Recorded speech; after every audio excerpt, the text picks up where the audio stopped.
Yeah, I know. We had to go. We had to use the phone. Everybody had to be there, yeah.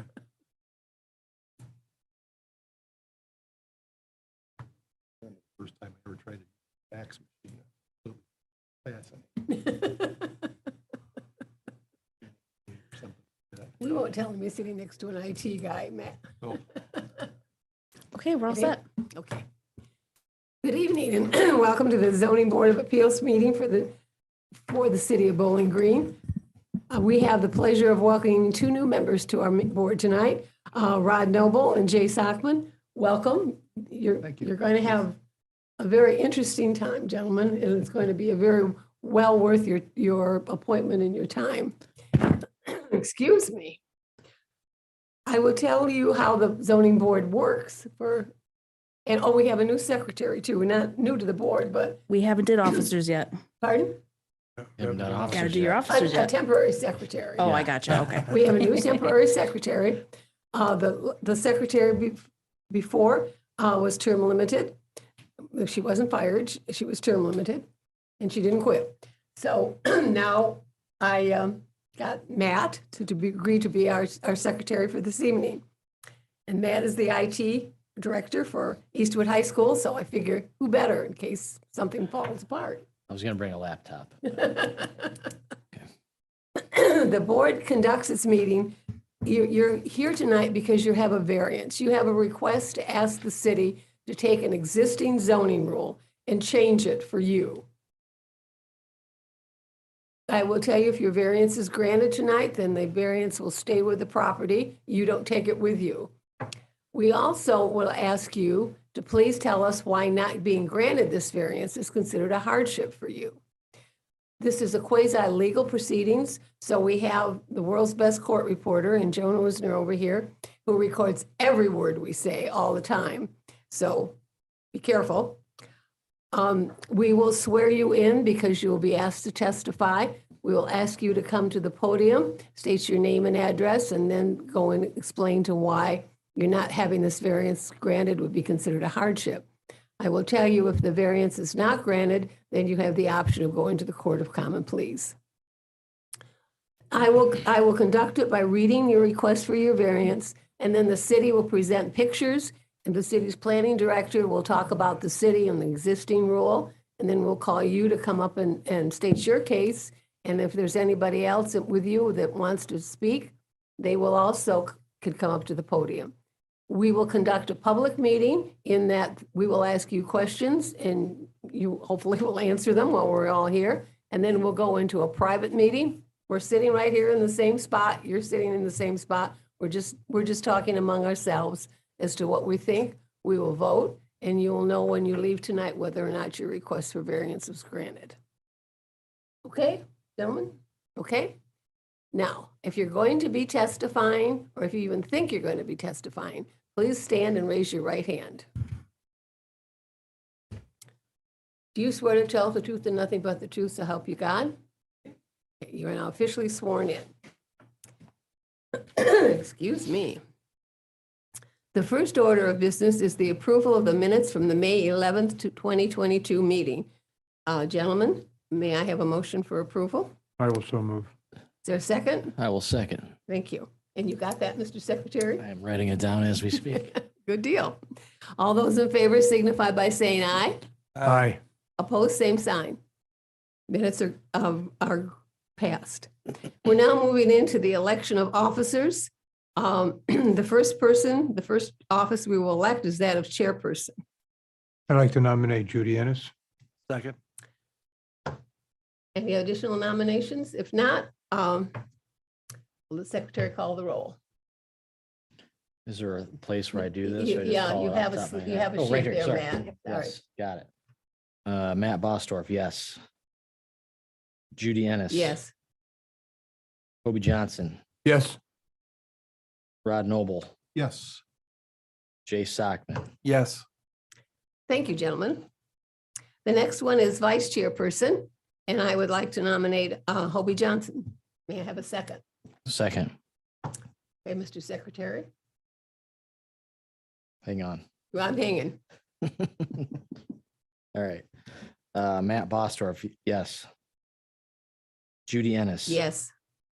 Hobie Johnson, Yes. Rod Noble, Yes. Jay Sockman. Yes. All right, the last one is secretary, and I would like to nominate Matt Bostorff. He's doing such an efficient job tonight. May I have a second? Second. Mr. Secretary, will you call the roll? Matt Bostorff, yes. Judy Ennis. Yes. Hobie Johnson, Yes. Rod Noble, Yes. Jay Sockman. Yes. You guys don't even know me and you voted yes for me. Okay, the election of officers is complete. Thank you, gentlemen, for continuing or starting your new position. Can I pause you for just a second? Because Sure. I'm slow at writing. I'll get better, I promise. Who, did you move that I become Yes, secretary, and who seconded it? I did. Hobie? Hobie did. Thanks a lot, Hobie. Go out together in the parking lot so he Right. doesn't get us.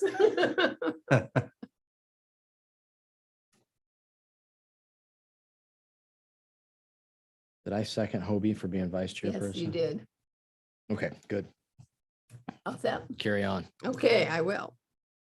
We have two variances to hear tonight. The first one is Brian Wills, owner of Heartland Rentals LLC, has requested a variance to allow the construction of a single-family residence on parcel number B 08-510-240-40-600-3000 and B 08-510-240-40-600-2000, located on Morton Avenue behind 325 North Maple Street, which would encroach 15 feet into the 25-foot required front yard setback to the north and would encroach 20 feet into the 30-foot required rear yard setback to the south. The parcels are zoned R2 Single Family Zoning District and do not meet the minimum lot size requirement. This variance was tabled from last month because there were some questions that we were waiting to find the answers for. Heather, you want to refresh our memories? Yes, so especially since we have two new members, we want to do a quick review of the request since it was tabled last time. So stop me with any questions. Happy to answer any questions you may have.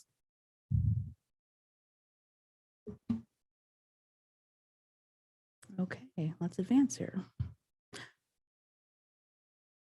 A good time to be stuck.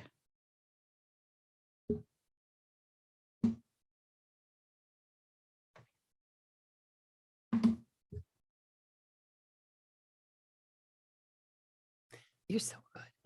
Thank you. Okay, so under section 150.16, the bulk and density regulations, this property is owned R2 single family. And as you can see here, this is where we get the minimum front yard, side yard, and rear yard setback. In this request, it's for the rear yard to be less than the 30 feet minimum required, and then the front yard to be less than the 25 feet required. Here's an aerial view of the property where you can see the two highlighted properties.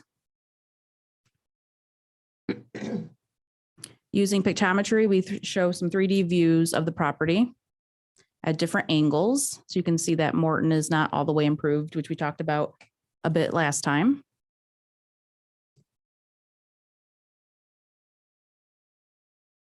And here's some pictures. This would be coming from Maple, turning onto Morton. And there's Morton. Looking a little closer there at the property.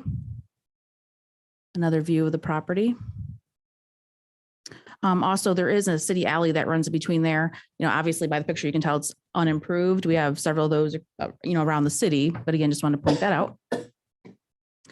And then some questions came up last time about potential of there being on-street parking, if that was allowed. There were questions about basically a hydrant, safety issues. So I did go out there and get some additional pictures. You can see that it does say no outlet, but clearly anybody can pretty much drive through there. There is a stoned area that you can see on some of the aerial views.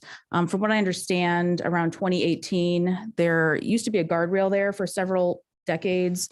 It was removed. It's more of a city policy to try to remove guardrails. Again, it's about access and really make it get more accessible to pick up garbage and recycling, and of course for safety services. So I will explain a little more about that here in a bit. Here's another view of Morton. And then you can see another sign. They face both directions. The road closed to through traffic. Also wanted to show you, there is a picture of a hydrant that I'll talk about more. Again, that's to the west of the property. Here is the sketch that was provided to you in your packet showing the proposed house. So there's the driveway, patio, and then we tried to highlight there that rear yard setback and then the front. And then in your packet, I did give you a memo. I tried to answer the questions. I talked to the fire chief more than one time, and I talked to the city engineer more than one time. So we've had ongoing discussions. The utility director has been involved again. So I've tried to answer what questions I thought you had. But if you do have further questions, let me know. So I will go over that packet or memo unless new members or anybody have any questions so far. Okay. All right, so again, the memo is to just try to answer your questions as best I could. Is on-street parking allowed on Morton Avenue? There are no parking restrictions posted on the street, so cars could park there. In fact, we looked back at several aerial views and you can see there have been cars there. Not a lot of cars, but one or two here and there. So there definitely is not any type of regulation that you can't park there. In addition to Morton Avenue, it actually is about 50 feet wide, the city right of way. Obviously, it's not improved to that. It obviously is more of a alley size, I would say, width almost. But again, it's not fully improved. As far as does the city have plans to pave and or improve Morton Avenue? Again, talk to the city engineer. The city does not have any plans to improve Morton Avenue, short or long term. Again, that's where I mentioned the 50-foot right of way there. And also, just as a side note, that any type of new construction for residential does require a sidewalk or commercial or industrial. So he would be required to place a public sidewalk there as part of that process. I forgot to mention a reference to Exhibit 1. Again, that was an email from the city engineer where there were also pictures attached to try to answer the question about Morton Avenue and parking. Another question was, will a fire hydrant need to be installed or is there one close by? So when I originally talked to the fire chief, I had sent him an email along with the city engineer and utilities director, and he wrote back in his opinion after looking at the utility plan, which you'll see up there, he did want a hydrant installed basically at the corner where 325 North Maple is, because he said really the closest one was south of there on the corner of, I think it's Wallace. Yes, Wallace and North Maple. So in a subsequent conversation after your packets went out, he came to my office to talk about some other issues. And I asked him again, I said, okay, so I went out there and there is a hydrant to the west of there. And he said, well, we can't access that because there's a guardrail there. And I said, well, there's not a guardrail there anymore. And he didn't realize that it had been removed. So he did apologize. And he did say that that western hydrant does meet the parameters, being that it's less than 300 feet. However, in his best case scenario, he still would recommend that a hydrant be installed on Maple and Morton, but I'm not sure if he can require that. He just recommended that for safety practices, it would be nice to have one there. But for this scenario, he did say that that hydrant is close enough. So again, you know, he's been here a long time, so he just remembered a guardrail being there. And after driving by, he noticed there wasn't. And after I reminded him. So again, I apologize for that, but I wanted to make sure we corrected that. Also, I talked to the city engineer again several times. We talked about what's there now as far as utilities. So as you can see, the green, that is actually combined sewer. This purple is an abandoned sewer. And in addition to that, the blue is water. So in this scenario, and talking with him and the utilities director, the water line would likely need to be tapped here to the west, which would be the closest, and it would be at the cost of that developer or owner. Also wanted to point out, and you may have read it in one of the emails from the city engineer, this actually, the combined sewer, the city does not want any more public taps to the sewer. It's actually an old brick sewer that the city would like to abandon. So the owner would need to install his own sewer to the property also. So that would be something that the city would contribute to as far as the utility practice goes, as far as I have been told. So again, just want to point that out, that hopefully one day won't be there according to the city specifications because of the age of that. Electric, it's not on this, but Electric, and talking to the electric superintendent, the city would install likely 2 poles to service that property. And they said that would not be an issue. The electric, the closest one, they said likely would be from Maple. So I think I gave you a copy of that too in your packet so you could see that. I also gave you an email tonight after talking to the city engineer. I invited him to the meeting, but he's on vacation. So he did confirm that he spoke with the utilities director last week about the water and sewer for the property. He said, since there's a public sewer available, we would not want them to tap into it, however, because again of the age. But the city would run a 6-inch sewer from North Maple West down to Morton. The property owner would be responsible to get water service to the property, and the PVC water line that dead ends to the west of the property could be tapped, and the water service could be installed to the right of way of the proposed house. Again, just wanted to, it's basically what I said, but that's what the city engineer did. Clarification, Yes. excuse me. I thought I heard you say a minute ago that the property owner would be required to extend the sanitary sewer, but the city might offer some assistance. And then what I'm reading here is that the city would actually. That's what I Extend understand. I think the owner likely would still have some sort of cost, whether that be taps for the taps for the sanitary Sure. and the excavating of that and any permits surrounding that. But as far as the cost goes, from what I understand, it would be the city likely to do that. But a lot of this is hard because it doesn't go through the planning. It goes through the utilities director or potentially the Board of Public Utilities. So that would be an ultimate decision. So I think that it's a little bit hard to predict what that would be, but that's, again, the initial conversations we had with the utilities director and city engineer.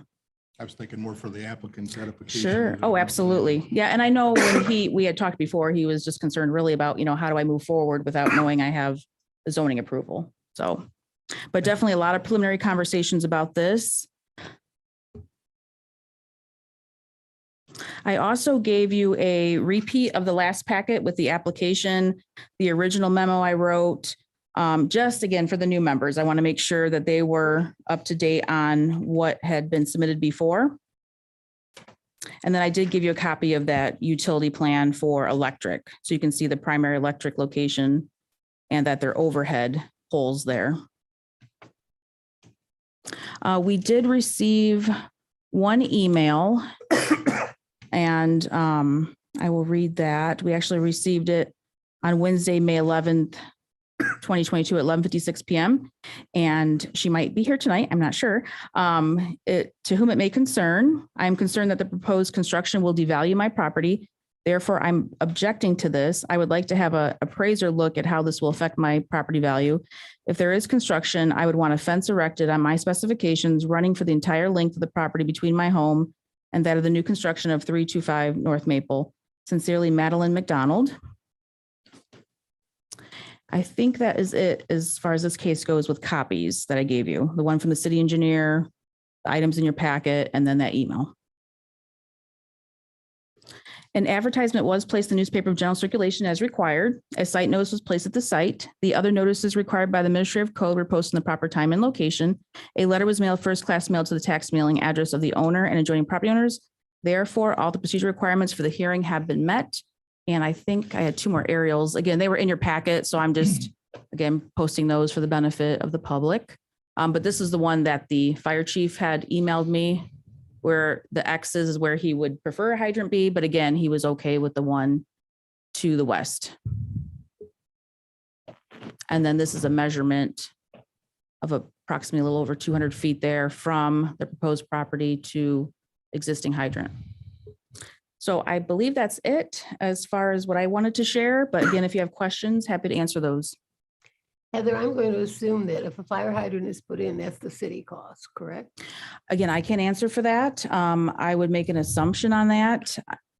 All I can say is that he said the one to the west would be okay. His preference would be to have one there additionally, but I don't know if that can be mandated. That, again, that's kind of a different area. But at least it can safely at least be serviced from the west.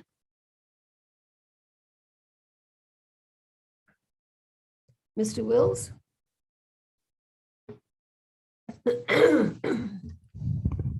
And thank you. I truly do want to thank the city and everyone involved. There was a lot of, if every variance took this much work, I don't know if you'd be able to get to a lot of them. So appreciate everybody spending time. Sir, we need your name and address. I'm first. sorry.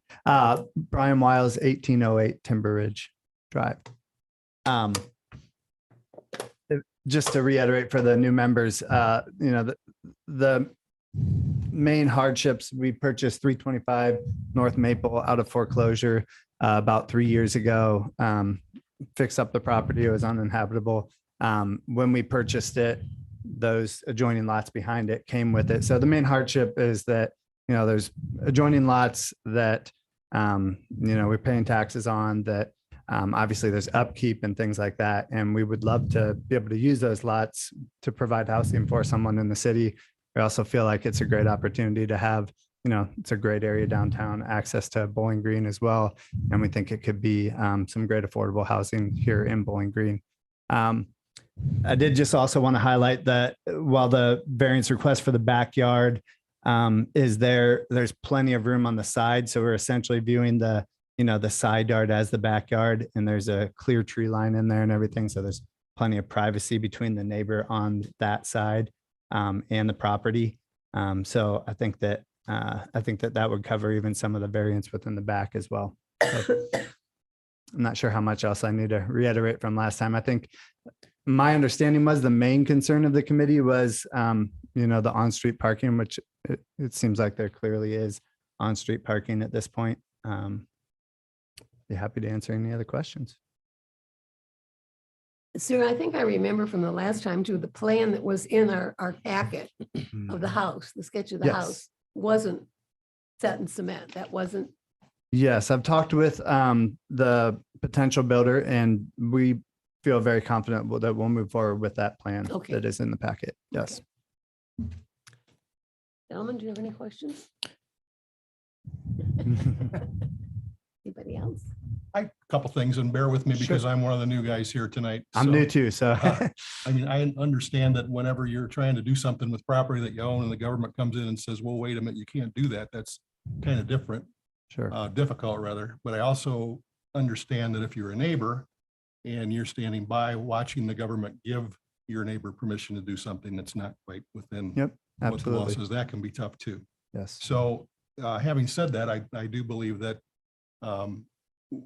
my philosophy here in any event is that we should do what we can do to let people take advantage of their property and use it to its highest and best use. So, Sure. for the record, that's kind of the way I view these things. I do have a couple questions, and forgive me if this was discussed at the last meeting when I wasn't here, but I kind of want to get my head around a couple things. Before you bought the property, did you have an eye towards, were you thinking about building a house on these lots? To be real honest with you, it was an online foreclosure auction, and it was one of those things where obviously we weren't even sure whether we were going to get the property or not. So I did know that the two, back rear lots came with the property when we bid on the foreclosure. I think I did. I think I might have even emailed the city and asked, and I think at that point they said that there wasn't the ability to build on it. Okay, so you knew before you purchased the lots that, I'm honestly not 100% sure that I knew before it. I think I might have actually emailed right afterwards or in between when I won there's like a 3-month period between when you win the bid and you actually take possession of the property. I think I might have actually emailed during that 3-month period, but right around the time I purchased it. okay, thank you. Yep.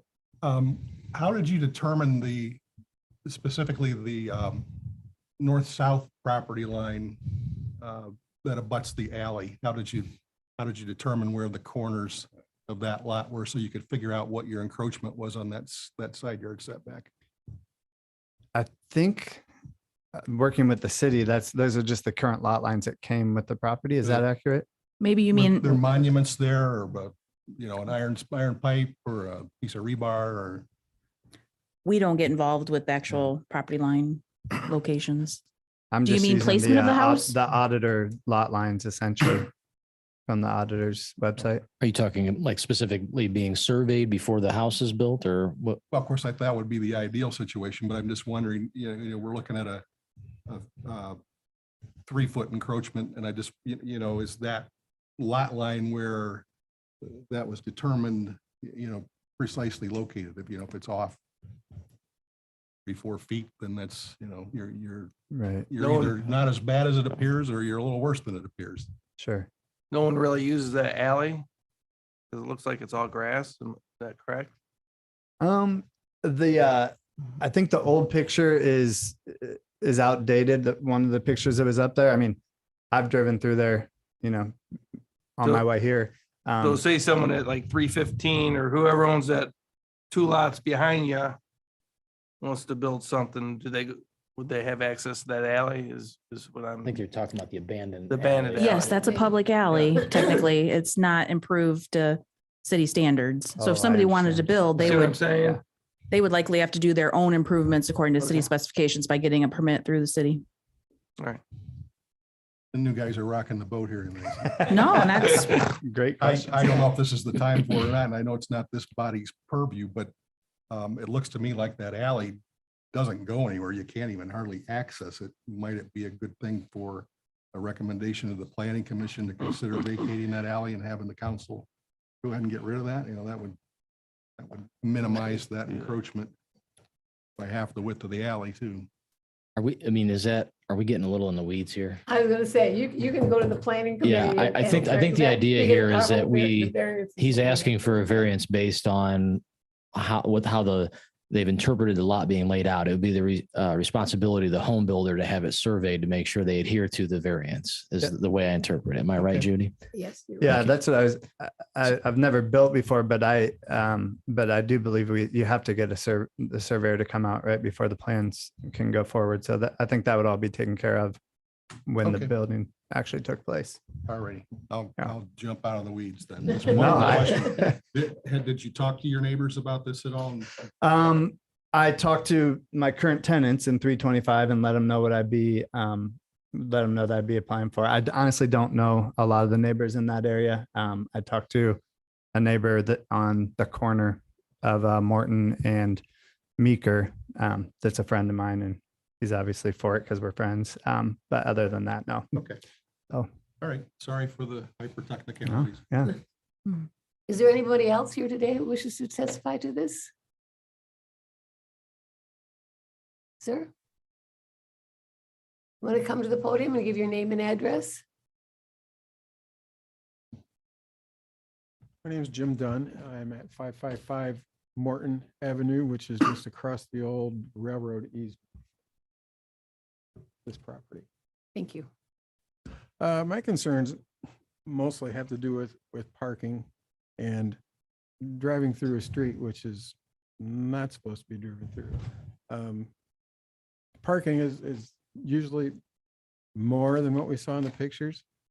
Pictures don't catch everything. There's usually quite a few cars parked on both sides of the road because they're both rentals on the end of Morton Street. I think there's a lot of times that emergency vehicles aren't going to be able to get through, especially if there's anything down by the stoned area where the paved part of Morton towards the west meets the other side of on the east. That being a safety factor. There's traffic going both ways every day, every morning, every evening. And there are signs there, but when these people are asked, do you know this is not a through street? They just say yes. And I'm speaking on behalf of my mother who lives in the house. I'm the trustee of the property, but Sir, you might want to speak up so the court reporter can hear you. And use the microphone. right, because we're I'm on Zoom. speaking on behalf of my mother when I say they're being asked, do you realize this is not supposed to be a through street? And they say yes and move on. Which doesn't make us feel good because she's 93 and walks up and down the street where there's not supposed to be traffic passing through. And it disrupts the neighborhood in a way that has never been intended, even when even when the street was extended through for the reasons which lady mentioned. I understand that part, but I don't know how you can continue to add more rentals and more people in the same area and not increase the traffic. which seems like we should be trying to go backwards the other direction to enforcing the fact that it's not a through street and it's for public utilities only. And I just disagree that it's healthy for the neighborhood. We've got almost 50% of the houses on that block are rental houses now. And I agree that it's a great place to live. I grew up there and it is. It's both lots on the other side of what used to be the railroad tracks are half-acre lots with one house on them. They're beautiful private lots. And I would hate to see the street go in. I'm glad that I heard the city doesn't have any plans for that, but the fact that it doesn't seem to be enforced, the people that live there don't care whether it's supposed to be driven on or not, and continues to do it, even when asked by neighbors, which right there is a sign of not worrying about your own neighborhood. I just think the disruption to the neighborhood is bad, and it's only asking to make the problem worse. Thank you. Thank you. Anyone else wishes to testify? Okay, you want to stand and raise your right hand? Do you swear to tell the truth, the whole truth, and nothing but the truth, so help you God? Okay, you're sworn in. Come up and give your name and address, please, before you speak. This is so odd. Hi, my name is Madeline McDonald and I live at 323 North Maple. Okay, go ahead. So yeah, I object. I just feel like just what that last gentleman was saying. It's, you know, when I moved in, it was like on each side of me, the owners lived in their houses, and now both of those houses have turned into rental properties. And then part of the attraction of the property was the fact that there was kind of the lot behind that kind of extended. So you kind of have that feeling of like an open space behind it. So it's kind of like everything sort of, that would be sort of further encroaching into what was like sort of the changing nature of the neighborhood, even since I moved in, which was just like 6 years ago, or maybe 7, I don't know. So, but yeah, so it's, it is kind of, it seems like a really big change to kind of undergo, sort of in the sort of within the vicinity. And then, of course, the closeness of the house to the properties themselves, it seems like, you know, it's kind of, it's coming in on you. So those would be my general objections. Okay, thank you. And I was the one that asked for the fence, if you could go ahead with it. Thank you. Anyone else? We got one more to hear, and then you can respond.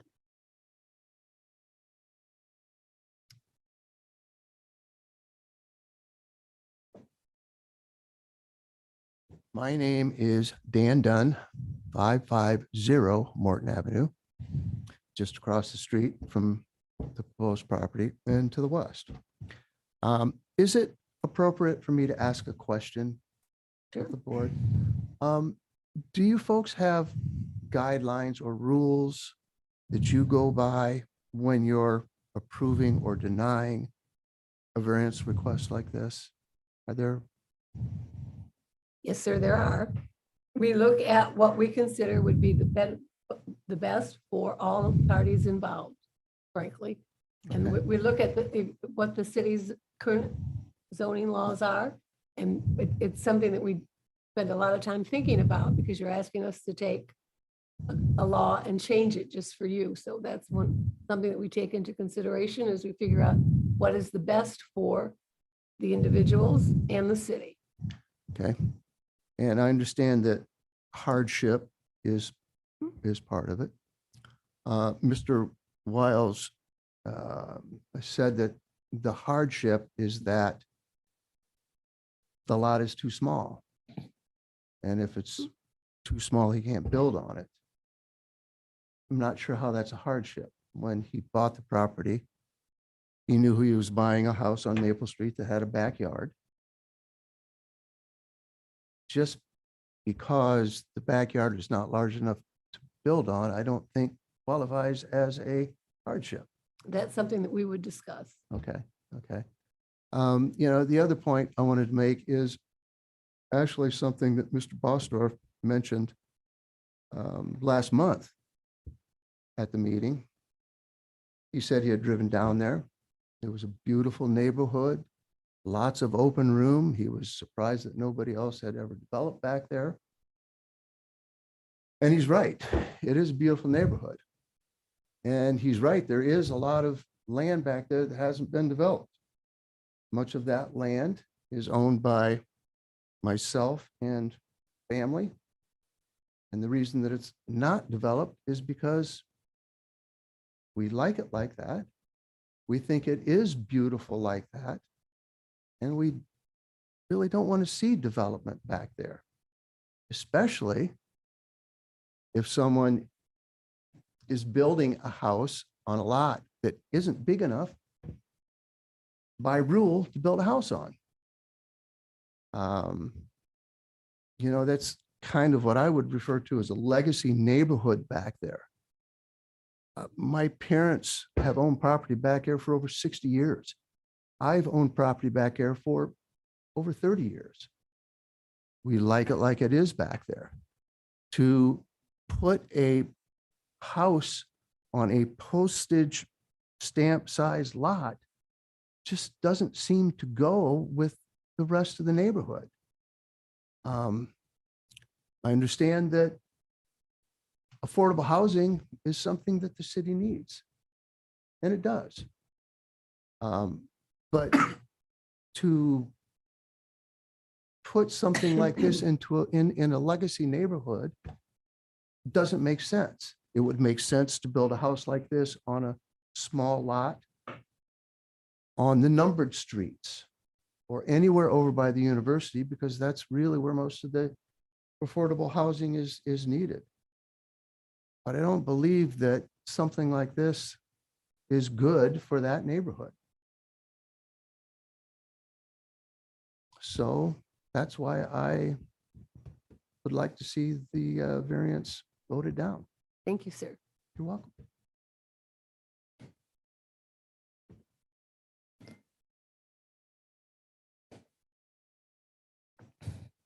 And I just quickly, because I know we all have things to do. I just wanted to say, I completely understand. I said this last time, you know, change is always hard. I completely understand that. You know, I think certainly building a brand new property in a neighborhood will not hurt home values. I think it would help home values. I do want to just remind everyone, we were talking about many of the houses back there, including maybe even some of the folks who testified here, they have 1-car garages. We're talking about building a property with 2-car garage as well as a driveway. And then, you know, I do real estate on the side, but in that exact neighborhood, I purchased 2 foreclosures and increased the value of those properties and got great families in those areas. And so I know that change is hard, but sometimes development and change actually does help the neighborhood. And I think it actually has happened like on that very street. So I would just say, I understand. I mean, I certainly understand the hardship of those things. Right, but- you're not planning on renting to college kids, I assume. Yeah, and I'm not even Like positive. I'm truly not even professors. positive it'll be a rental. We talked about this in the last meeting as well, that, I mean, the tenants in 325 are great. They were out-of-state folks that moved into Bowling Green, that work virtually, that are paying taxes here, great members of the community. It may become a rental. It may actually, you know, be a house that we would sell to a family as well. So I'm not 100% positive what we'll even do with the home. But yeah, it's going to be a brand new build in a beautiful neighborhood that I would think would actually increase the value of the neighborhood. But again, I understand change is hard for sure. Thank you. Yep. Anyone else?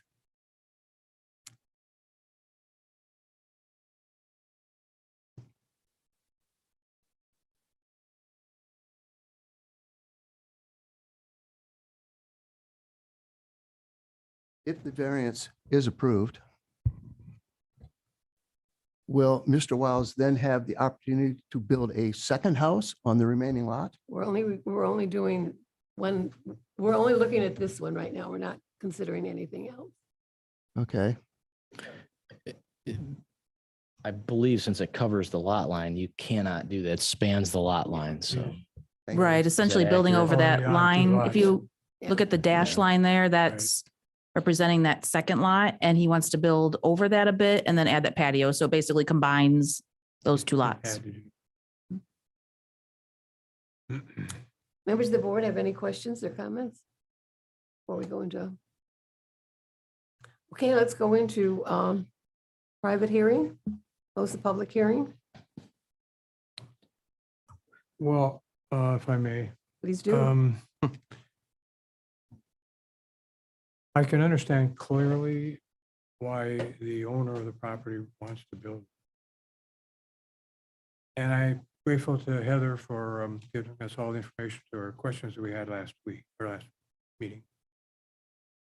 But there still are questions that I have that are really relating to the hardship aspect of why this particular board is being asked to intervene when under normal circumstances, to me at least, a person that plans to build knows whether it's going to be rented or not, knows whether I might build or I might not, knows the plan or doesn't know the plan, knows where the water is and where it isn't, and the road isn't improved.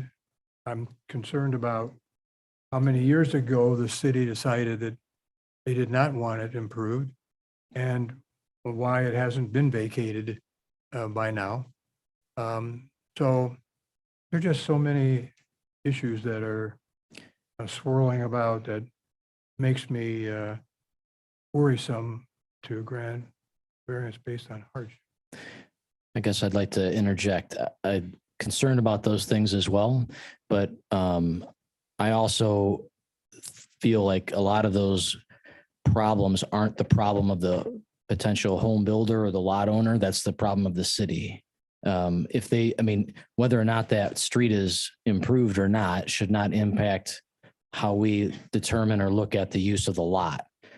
Do you understand what I'm getting at? You can And- disagree, but I just Well, want to no, make sure. my only counterpoint would be if, for example, if I were to change the analogy, you're going to buy a car, you would make sure that you would go to a dealership that could, do service work as well. And you wouldn't have questions about whether or not actually that could happen. So if that's probably a stretch. Well, but we are in the process of determining whether or not Exactly, it can and happen. that's- Logistically, that's up to the home builder to determine if he wants to incur the cost of, the sewer or water or whatever. That would be his negotiation with the city, in my estimation. And whether or not, I mean, we've proven that the fire hydrant meets the requirements and things, which again, I feel like is outside the scope of what we are set forth to do tonight. Right, So- and that's the only thing I'm saying is, from my perspective at least, I'm having difficulty determining that hardship is strong enough Okay, to push me to that. understood. Anyone else? I agree with both of you to an extent. I think as to the hardship, what Mr. Johnson is saying, that strikes me is that Mr. Wiles had his eyes open before he bought the property and realized that it didn't conform with the R2 zoning and that the setbacks were going to be an issue and that he would need to end up here. So to me, I'm just not sure. There are just a lot of pieces to this thing. And I totally agree with you, Matt, that there are things on the table here that shouldn't factor into whether or not a variance is granted. They're not appropriate for us to consider, but that hardship issue is one. And as I said before, it's hard to have the government tell you what you can do with your property, but it's also hard as the neighbors to sit by and watch the government let your neighbor do something with his property that is outside the box, so to speak. So this is a tough one. I'd rather had to deal with signs or something on my. first Sorry. one here. Signs can get pretty tough too, let me tell you. One of So, the, go ahead, please. One thing I noticed that Heather put in the packet was that previous zoning board did approve something on Maple Street similar to this on why did you put that? Because the lot coverage? I put that in because it determined the front yard setback. We were using along Morton. So not to get too technical, but the zoning code does have a section called average front yard setbacks. And so if a block was developed before the 1975 zoning code, we can take that block and we can average out the current buildings that are there into a new front yard setback. And again, they call it the average. In this case, we looked back because we thought there maybe is an average front yard setback involved, because any of the, again, older neighborhoods may have one. Well, we looked in the file for 325 North Maple, which Mr. Wiles owns and had said he bought with those lots. And we found that that had a variance in the pack. That's why we put it in the packet, that showed that they had utilized the 25-foot front yard setback for when they wanted to add to that house along Morton side. So that's why we put that in there, just to give you additional information as to why we use the R2 single family setbacks for the front yard and rear yard. And Is we're that too much? I'm sorry. I No, feel like no, I'm that's telling you a fine. lot. And Yeah. from what I'm reading, we're still under the minimum or under the maximum lot coverage. for the Absolutely. thing. Yes. It's under the Way- lot way coverage. under. Yes. Yes. Mhm. Yeah. So we look at the setbacks and the lot coverage, the driveway location. And so it all boiled down to the front yard setback needing a variance and the rear yard setback. And then again, we use the R2 single family setbacks to be consistent what happened with 325 North Maple.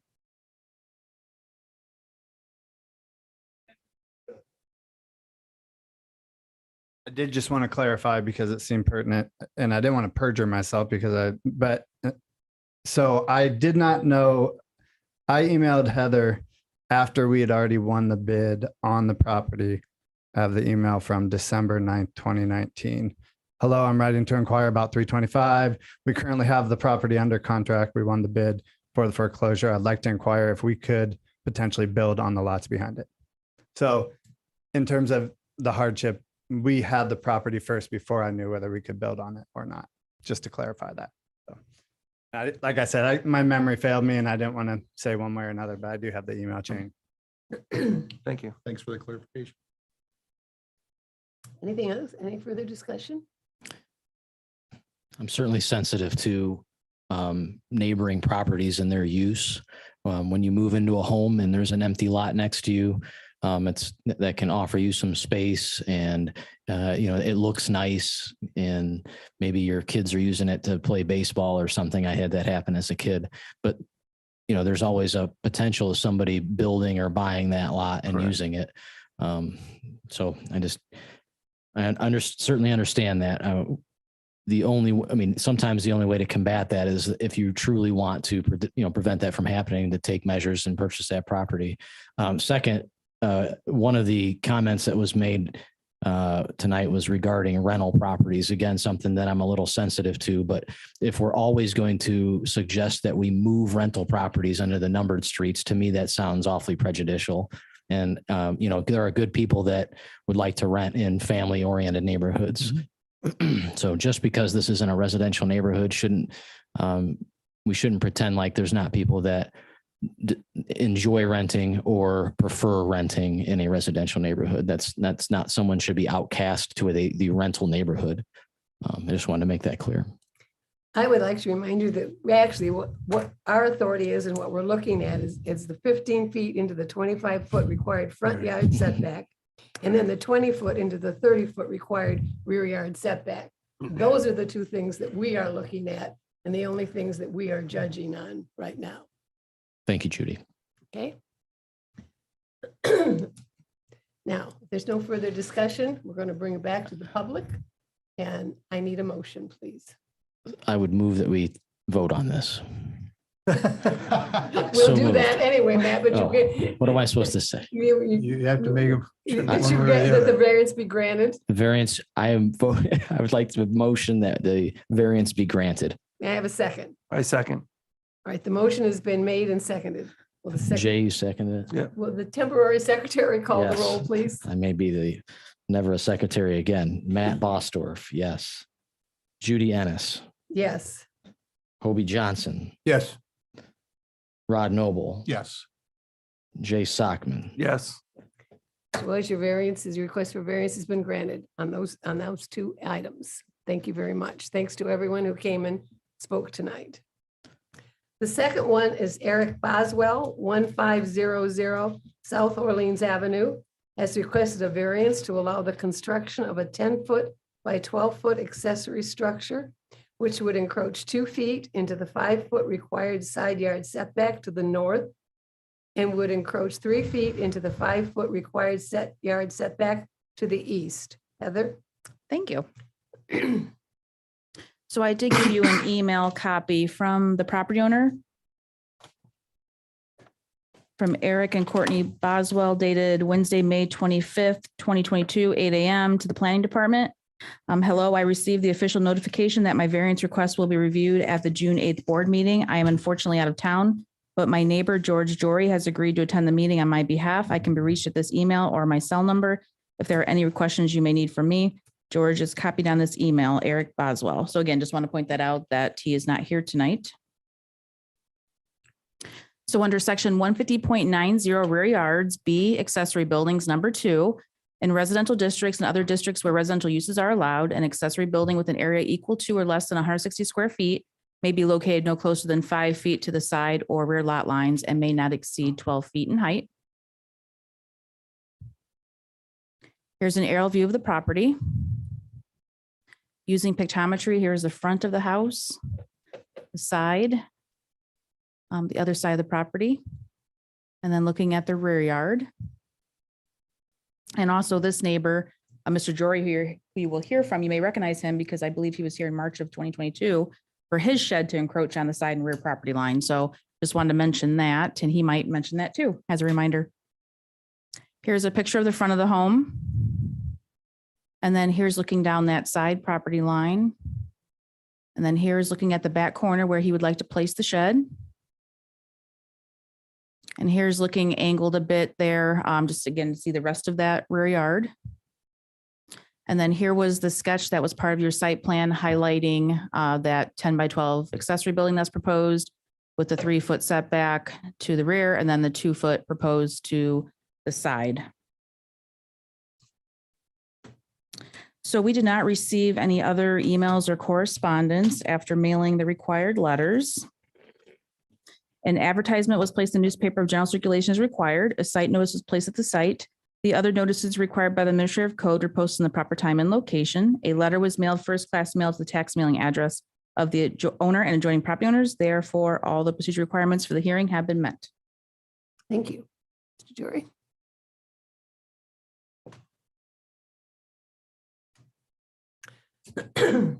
Good evening. My name is George Jory, and as Heather said, I live at 1452 South Orleans, which is right next to Eric and Courtney Boswell's house that I'm here representing.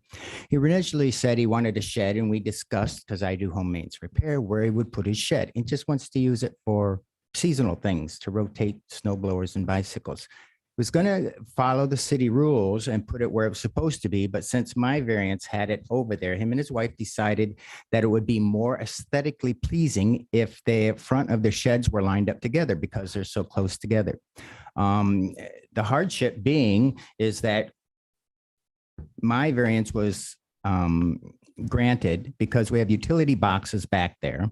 And we all pretty much, it doesn't surprise me that nobody objected to this variance because we all get along and we all talked. And so between driveways and other sheds and stuff, people don't have a problem. And it would be easier to mow. We don't have to look at that, and it improves the neighborhood substantially as you look up through the 2 different driveways. It would be 2 feet over from the property line and 3 feet from the back because utilities run through the back, which is more than enough room for any access to utilities. I'm free to answer any questions if you'd like. Does anyone have any questions for him?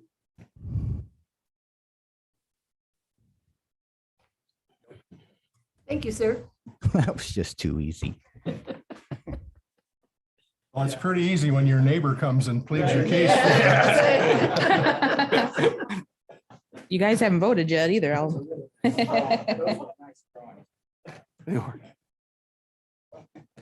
Members of the board, do you have any questions or anything? No All right, then I'm going to questions. close the public hearing and we'll discuss it among ourselves. Any discussion? No. Well, you made it easy. We'll come back and may I have a motion, please? I move to approve. Second.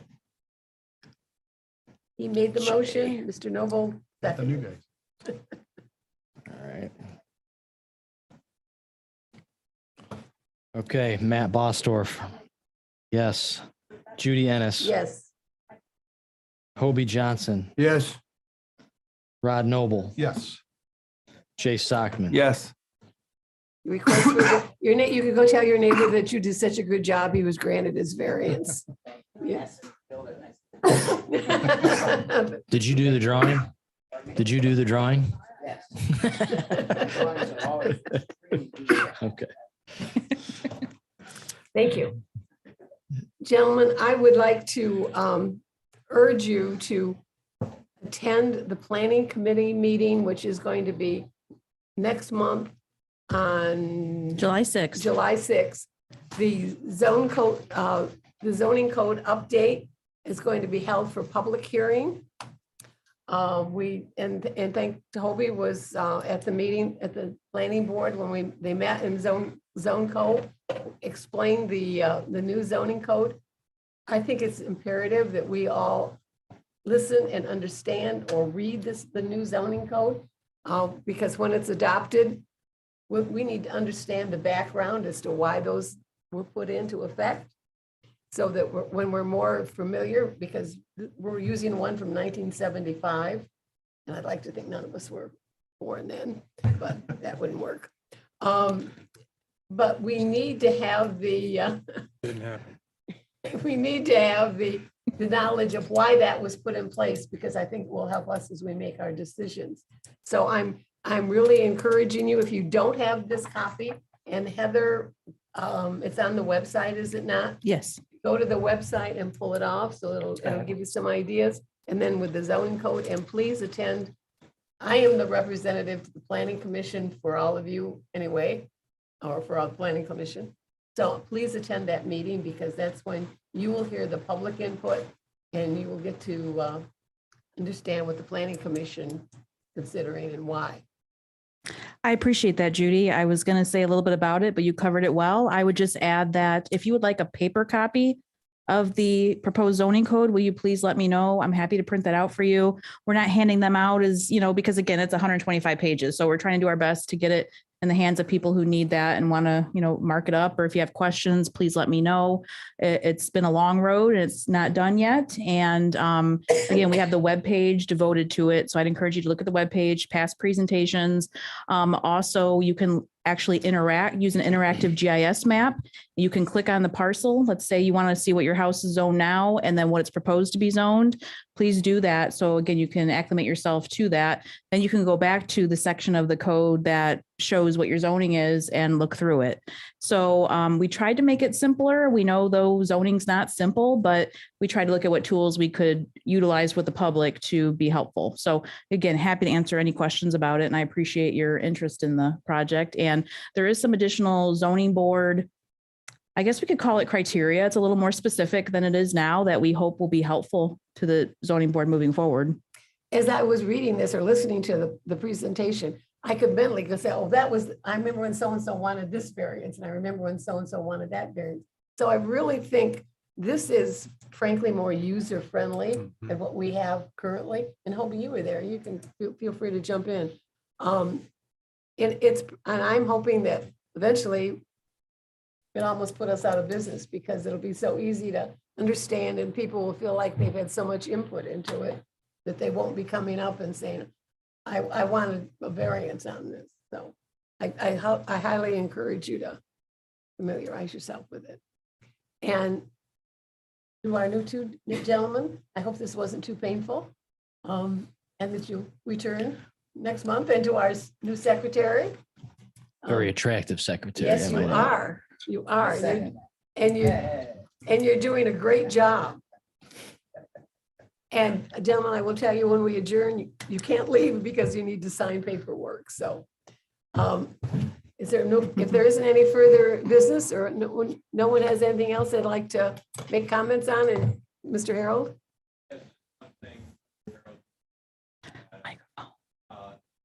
Would like to add on to what you said.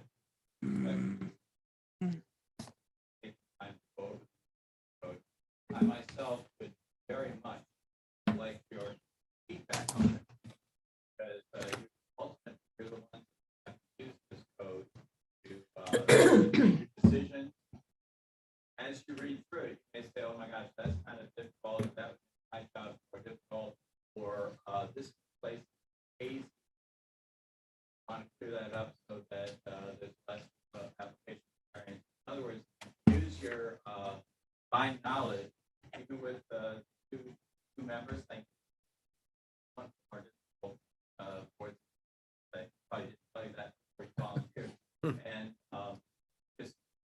process you went through with respect to tonight's that fire. Think through as you go through the code, jot down suggestions as it would impact you on this board, and please send those along. But expect that, the state, multiple counselors, and your input is a good perspective. Benefit. So, thank you. Thank you, Councilman. Anything else? Anyone else? If not, I'll entertain a motion for adjournment. So moved. Second. That went through fast. Do I have to record that? No, that's okay. All right, meeting is adjourned. Thank you very much.